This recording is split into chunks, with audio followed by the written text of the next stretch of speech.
que são essas orações? Salmos. Os salmos Uhum. da Bíblia. Todos os 150 salmos da Bíblia são rezados nos mosteiros. Sim. Né? Então, começa lá no primeiro, Vai vai, depois até. repete e vai. Entendi. Né? Os monges que não sabiam ler, portanto, não sabiam rezar os salmos, ao invés de rezar os salmos, eles começaram a substituir os salmos por Ave Marias. Por isso que o terço tem 150 Ave Marias. Porque era Corresponde aos os 150 150 salmos. Então, foi assim que surgiu o terço, terço. o rosário, vamos dizer assim, né? Então, tá na história da igreja, né? Então, isso é fundamental. Essas orações, que por mais sejam decoradas, houve um período que nós Que elas sabemos eram que não faz muito necessárias. tempo também, muitas pessoas não sabiam ler. Né? Sim, sim. E a fé era vivida assim, não podia ler um livro, não tinha como ler um catecismo, até porque o catecismo, né, como temos hoje, é muito recente também. Então, a fé era vivida assim. Né? Sobretudo, por exemplo, aqui na nossa região serrana, né? Nós somos uma região onde toda a Serra, o Oeste Catarinense, enfim, muito tempo sem padres. Sim, no período sim. da história. Né? Porque até chegar aqui Até chegar. não sei o quê.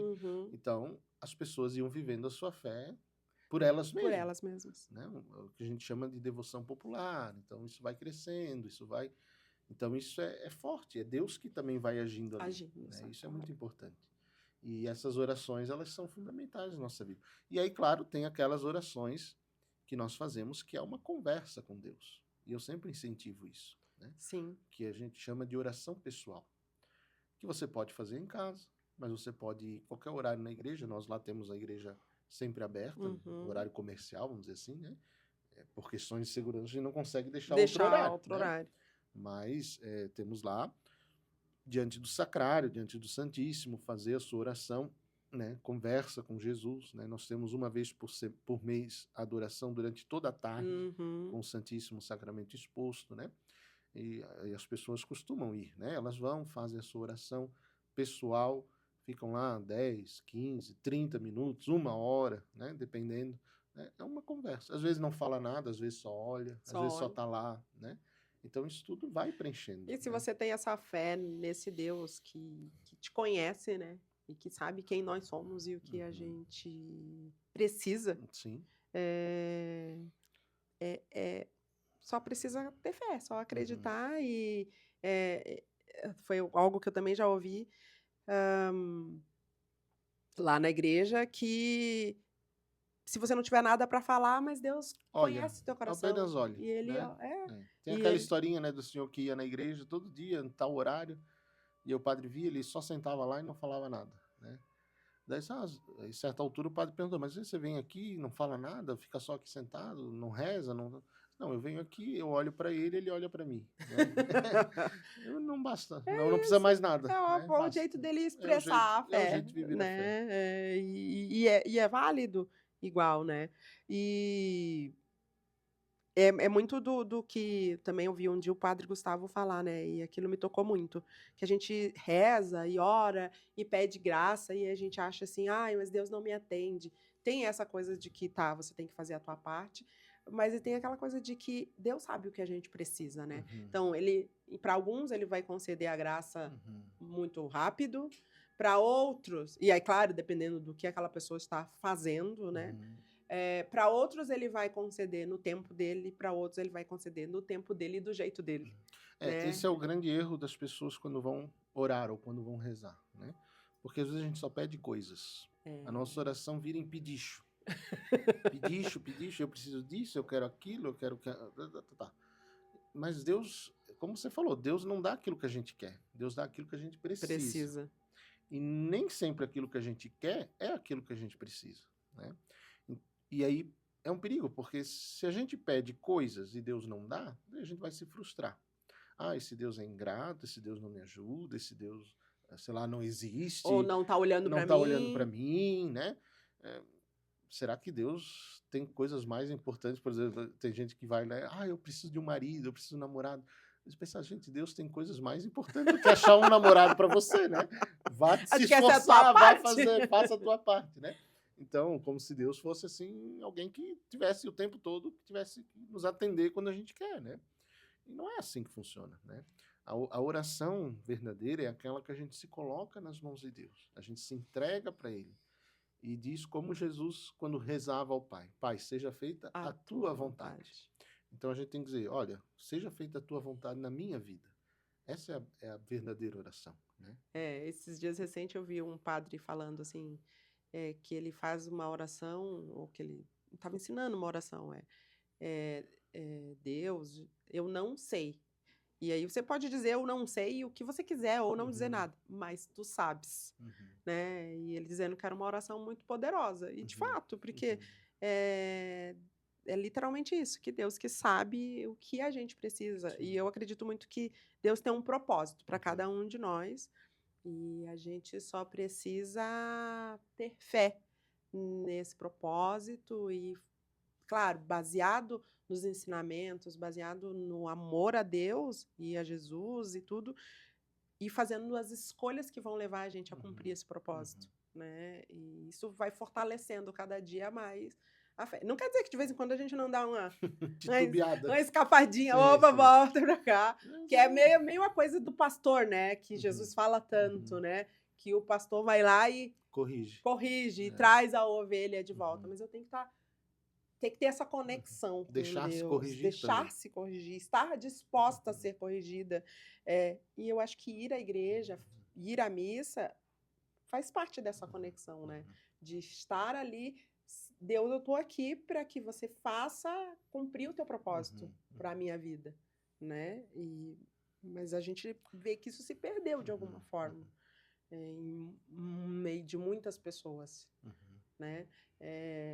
Não é a ausência de dificuldade, mas é a ausência de fé em muitos momentos. Um dado preocupante que vai sair, a gente está ansioso que saia, né, os dados de religião do IBGE, né, do novo censo, né? Mas uma prévia, os bispos do Brasil já tiveram acesso, né? E vai mostrar uma estabilidade no número de católicos e de evangélicos, né? Um percentual mínimo de queda ou de aumento, né? Mas o dado mais preocupante é o aumento de número de pessoas, um crescimento de quase 10% de pessoas que se dizem sem religião. Sem religião.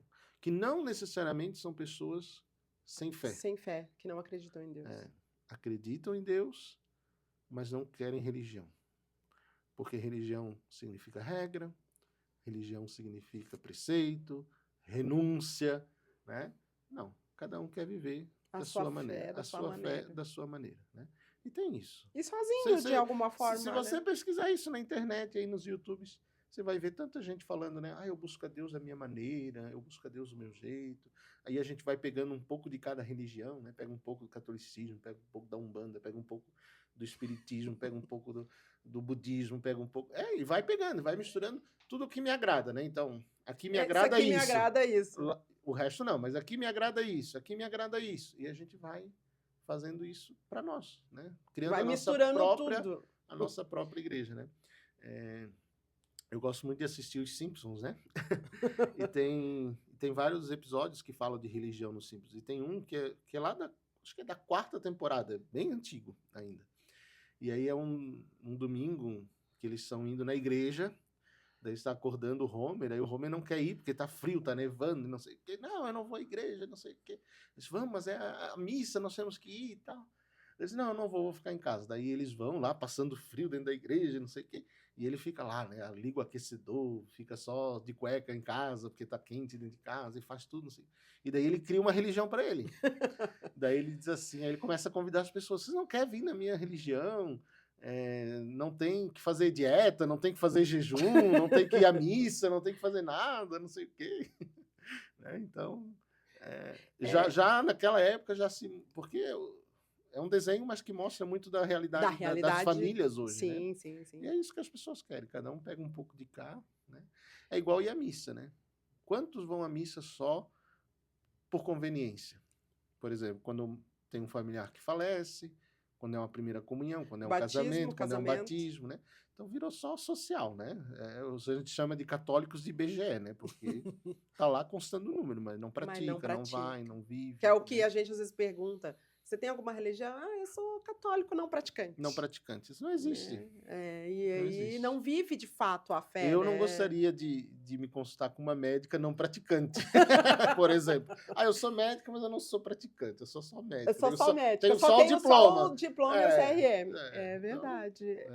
E eu acho que isso tem muito reflexo no que a gente conversava no começo, né? Que as pessoas, elas querem só satisfazer as suas vontades. Então, e é como você fala, se você vai lá no budismo, ele tem as suas regras. Você vai lá no islamismo, ele tem as suas regras. E todas elas têm. Eu não posso ir pegando um pouquinho de cada. Isso não é viver Claro, eu não quero dizer que a pessoa não tenha fé, não é isso. Mas é que eu acho que é viver o caminho sozinho. E é uma coisa que eu também vejo vocês falando muito na igreja, que é a igreja que Jesus anuncia, essa comunidade, né? Todos, onde vocês estiverem reunidos em meu nome, ali eu vou estar. Quer dizer que não está quando eu estou sozinho? Não, mas é essa coisa de estar junto, de crescer junto. E fica mais fácil. É que a fé cristã, ela é essencialmente comunitária. Jesus quis uma comunidade. Né? Tanto é que ele procurou discípulos, apóstolos, senão ele tinha ido anunciar sozinho. Exatamente, porque, enfim, muitos evangélicos questionam, né? Porque agora quando fala do Papa agora, né? Fala de Pedro, né? Pedro é o primeiro Papa, não sei o quê. Os evangélicos não aceitam, porque para eles tem que estar escrito literalmente que ele é o Papa. Que Jesus disse, Pedro, agora você é o primeiro Papa. Mas Jesus não disse isso, evidentemente, né? Mas Jesus quis, por exemplo, 12, como você falou, que remonta às 12 tribos de Israel, lá do Antigo Testamento. Dos 12, aliás, antes dos 12, 72, porque fala algumas passagens que Jesus tinha um grupo também de 72, né? Que eram mulheres, crianças, várias pessoas. Que acompanhavam ele. Desses tinham 12, que eram os mais próximos. Dos 12 tinha 3. Pedro, Tiago e João, que estavam sempre juntos. Você pegar as passagens mais importantes de Jesus, esses 3 discípulos são os que mais estão juntos. Né? Tanto que ele dá Nossa Senhora Maria para dizer a João, diz, que foi o único que ficou na cruz, né? Os João, outros fugiram. Você, eis a tua mãe, mulher eis o teu filho. Né? Então, Jesus quis uma comunidade. Né? Jesus quis uma comunidade. E quis que a sua presença no meio de nós fosse expressa pela comunidade reunida.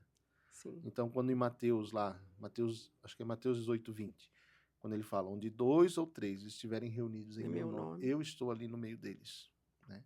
Ou seja, a presença de Jesus, ela acontece quando a comunidade está reunida. Por isso que a grande dificuldade hoje é essa. Porque nós estamos caminhando para o individualismo, para o ser humano cada vez mais isolado, sozinho consigo mesmo, com os seus gostos. E a rede social só piora isso. A rede social só piora, as bolhas digitais estão aí, né?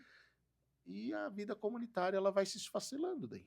Né? Ela vai se esfacelando, porque vão criando divisões e tudo mais. E né? a gente vai, de alguma forma, perdendo a essência da parte da fé onde a gente precisa agir como cristãos, né? Sim.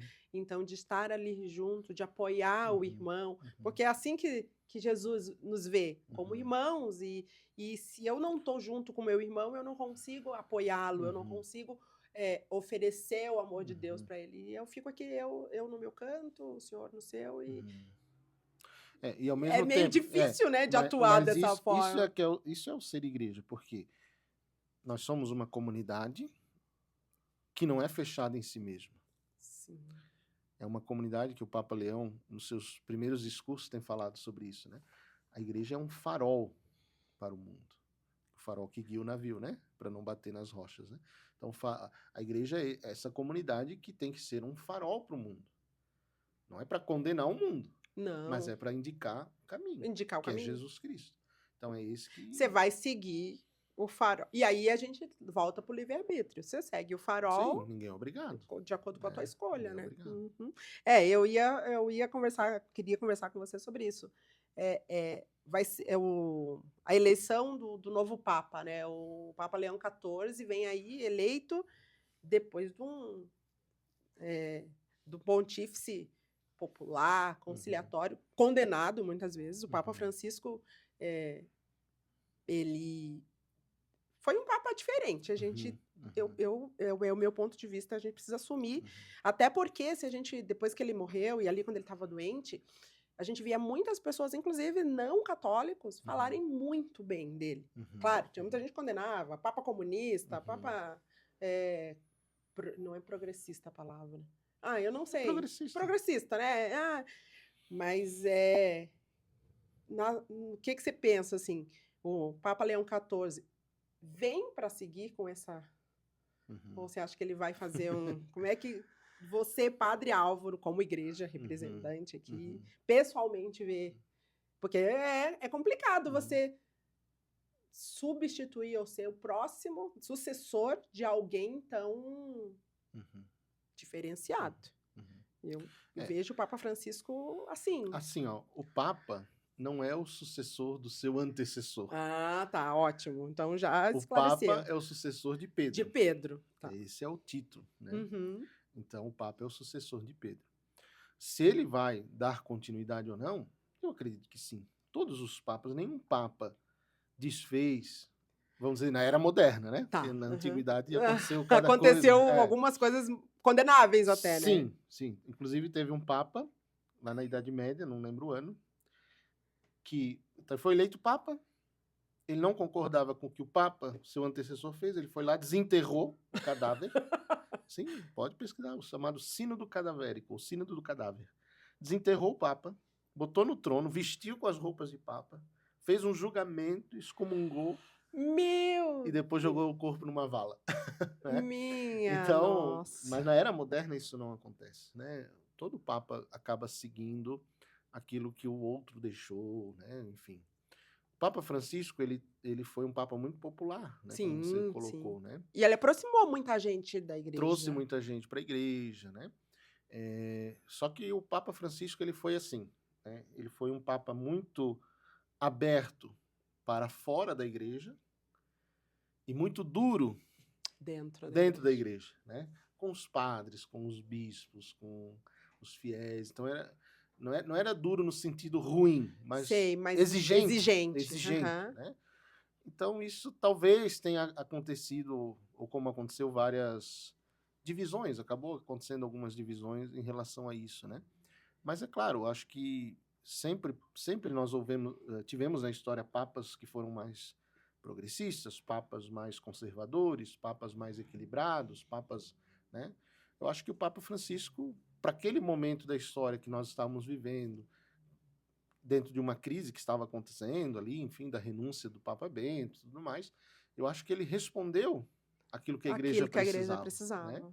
E agora vem o Papa Leão, que também vai responder aquilo que nós precisamos nesse momento. Né? Sim. Nenhum Papa é igual ao outro. Né? Claro. Todos têm as suas peculiaridades e o seu jeito de ser. Então, o Papa Leão ele já mostrou que ele é bem diferente. Sim. Né?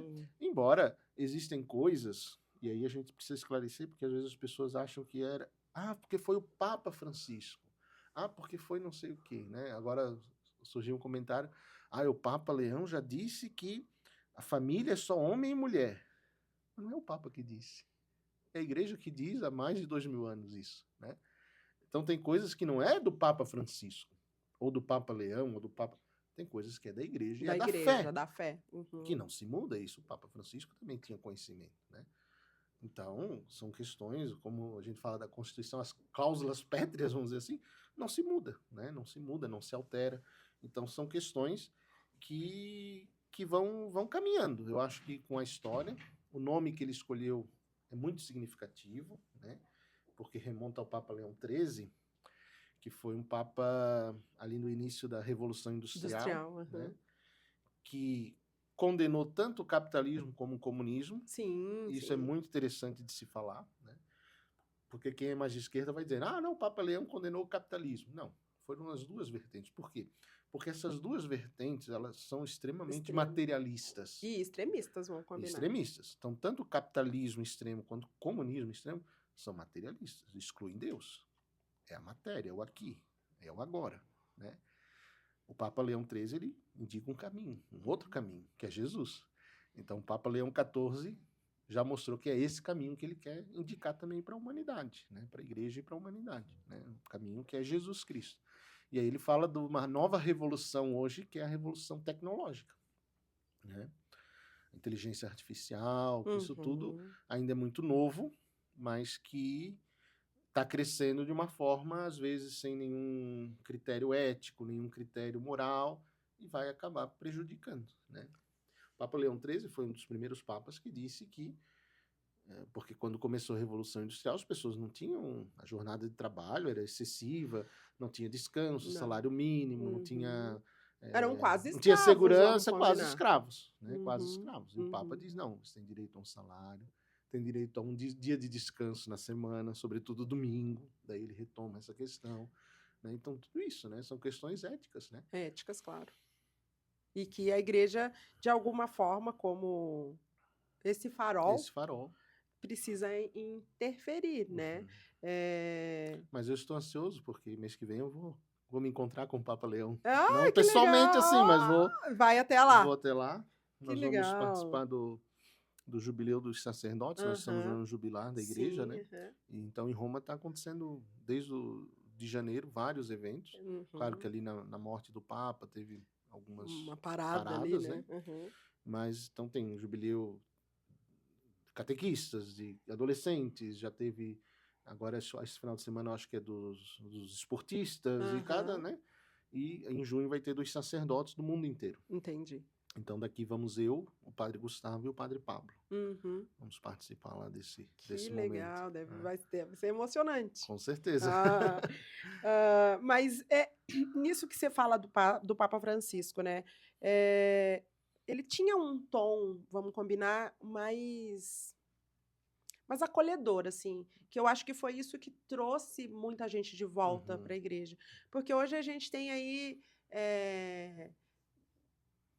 Vamos falar aí da comunidade LGBT, né? Então, foram pessoas que até muito pouco tempo, por muita gente, não só pela igreja, mas pelas próprias...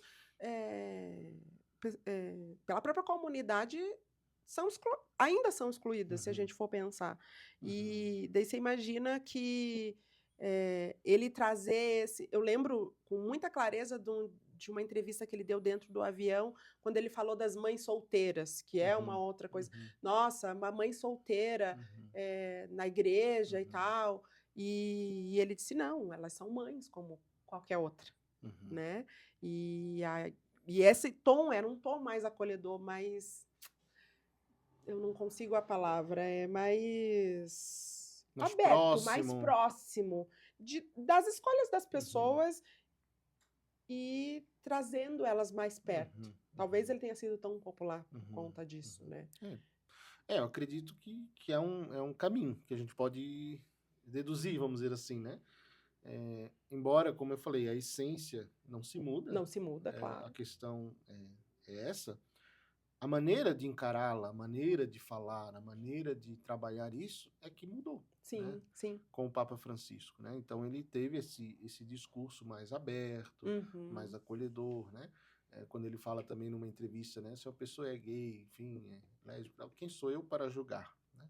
Claro, não é a igreja que julga. Não é a igreja que julga. Mas nós iluminamos, nós dizemos, olha, existe um caminho, né? E não necessariamente essas pessoas estão excluídas, pelo contrário, né? São convidadas à fé, a participar da igreja, a viver a igreja, né?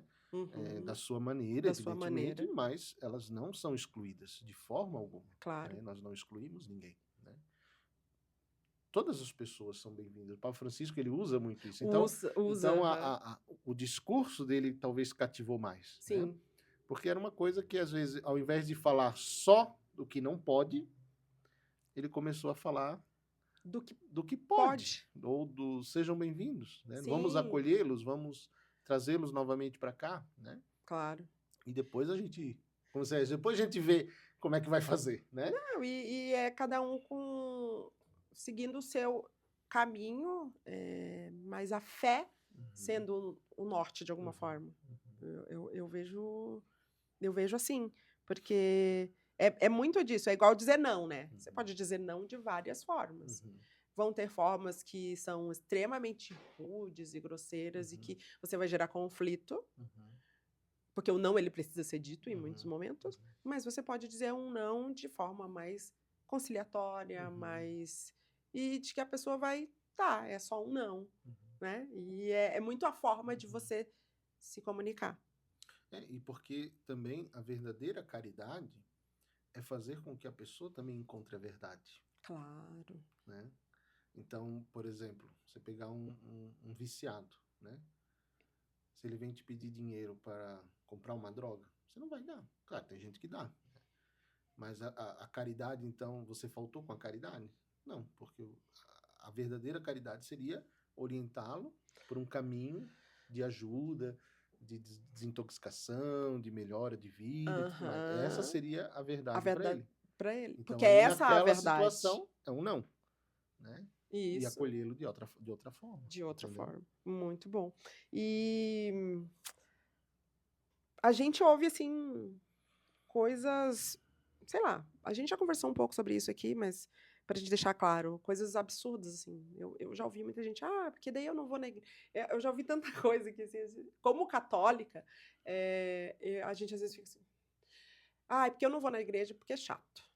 Porque aquele ritual todo e toda a missa a mesma coisa, eu acho que falta a entrega. Porque o ritual é só uma forma, né? E se você tiver fé, pelo contrário, o ritual vai te ajudar.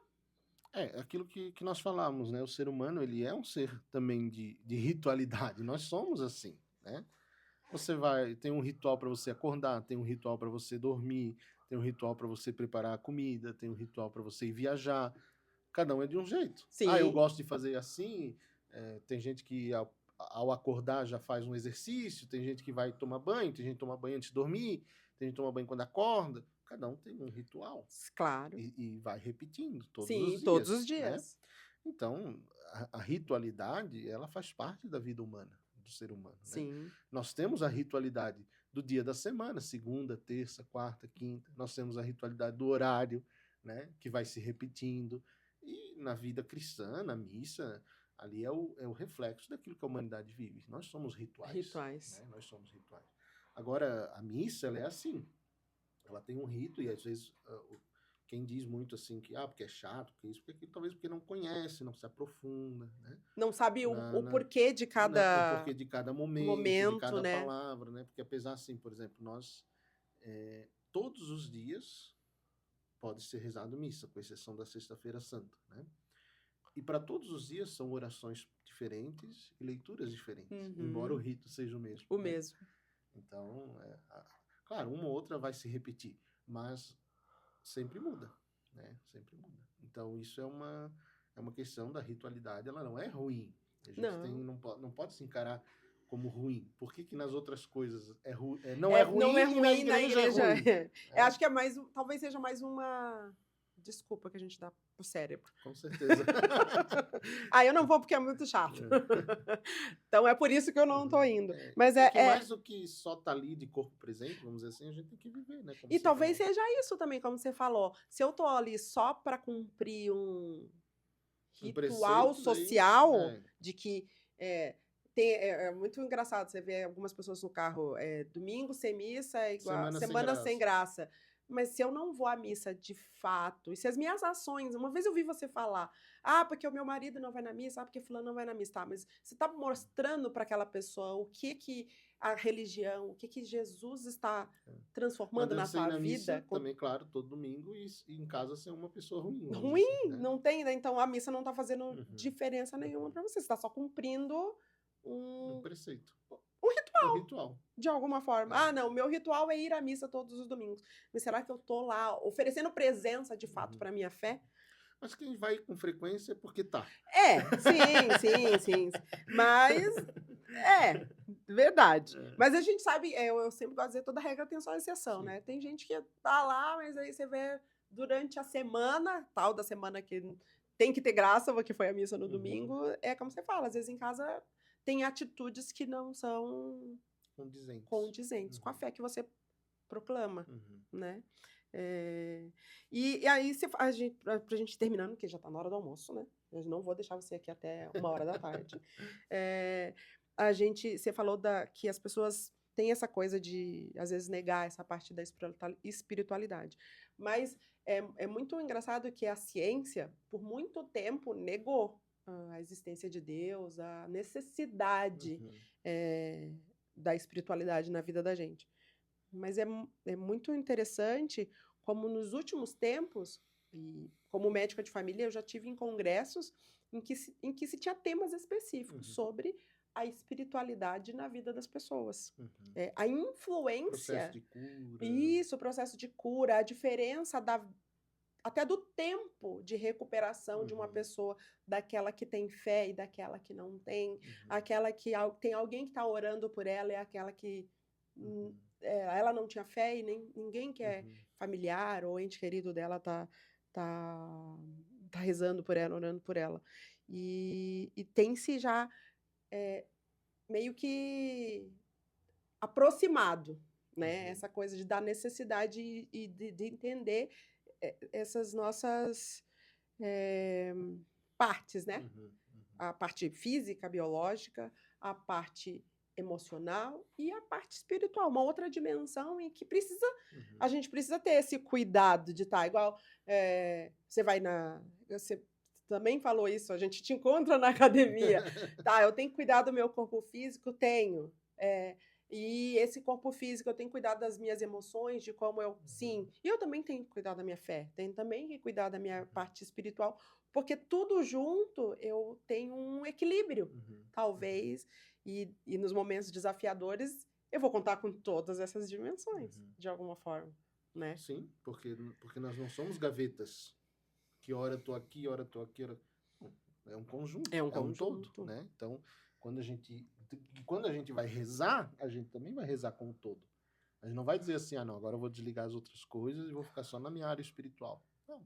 Você vai rezar com tudo que você é. Com você inteiro, né? Essa é a grande importância que às vezes as pessoas talvez esquecem isso. E por isso não sabem rezar direito. Né? Não sabem rezar direito, não sabem viver a fé da forma mais adequada e transformadora, eu acho que é essa a palavra, porque eu acho que é muito isso. Quando vira somente um ritual sem devoção, sem fervor, realmente vai ficar... Eu não diria sem graça, mas fica sem sentido, talvez. E não, eu estou aqui por isso também pode variar um pouco de cultura para cultura, às vezes de país para país, né? Por exemplo, na Europa, a missa, elas são um pouco mais secas, vamos dizer assim, né? Elas são... Porque é o estilo.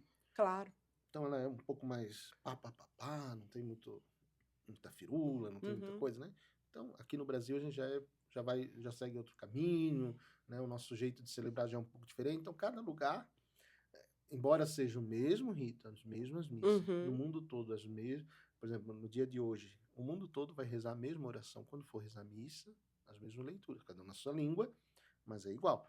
Mas a maneira, evidentemente, vai ser diferente. Porque somos de culturas diferentes, e de pessoa para pessoa também vai ser diferente. Né? Cada um vai encarar e vai celebrar e vai viver de maneira diferente. Talvez o que tocou para você não vai tocar para o outro. Para o outro. E depende também do repertório daquela pessoa, do que ela está precisando naquele momento. E do quão atenta ela está. Tem mais isso. Porque às vezes a gente eu sempre gosto de dizer que a gente está vivo só por dizer que está, né? Mas eu vou só seguindo o fluxo. Vou só seguindo o fluxo, sem estar atento, sem estar... peraí. Eu falava com as meninas da realeza antes. Às vezes você não está atento de que isso aqui aconteceu comigo, porque o que eu preciso evoluir para que isso... E quebrar esse padrão e seguir. Né? E com a fé, eu acho que acontece também, de alguma forma, isso. Pera, vamos lá, onde é que eu preciso evoluir a minha fé? Onde é que a minha fé precisa amadurecer? Onde eu preciso melhorar. Onde eu preciso melhorar para que eu amadureça na fé, né? E fortaleça a minha fé.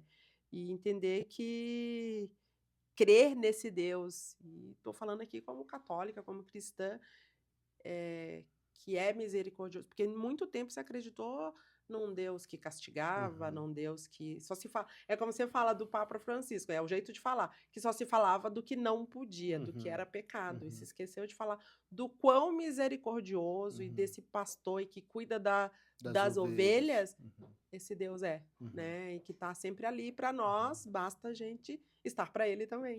E esse é o Deus que Jesus Cristo veio trazer para nós, né? Esse rosto misericordioso, amoroso, né? Todas as cenas de Jesus com os pecadores, com aqueles necessitados, né? Então, revelam isso, essa acolhida, esse abaixar-se, esse ir ao Esse encontro, servir, esse né? servir, né? Lavar os pés, por exemplo, né? São gestos, né? Mas que são cheios de ensinamentos para nós, né? Sim. São rituais de alguma Rituais, forma também, rituais. símbolos, né? Para fortalecer a nossa fé e que se a gente estiver atento, a gente vê a presença de Deus neles, né? Nossa, padre, foi muito legal. Que bom. Fico muito feliz. Pena que a gente não pode conversar mais, senão o pessoal da rádio vai dizer vocês vão pagar nosso almoço. Mas eu fico muito feliz, foi muito legal. Eu acho que conversar sobre fé, sobre religião e do quanto ela pode modificar a vida da Uhum, gente, uhum, é como eu falei para ti, é também evangelizar, é também uhum, espalhar essa boa nova de uhum, Cristo, né? Que ele uhum, veio trazer esse Deus uhum. misericordioso, esse Deus que está querendo que a gente seja feliz o Amém. tempo todo. Fico muito feliz, muito agradecido pelo convite, pela oportunidade, né?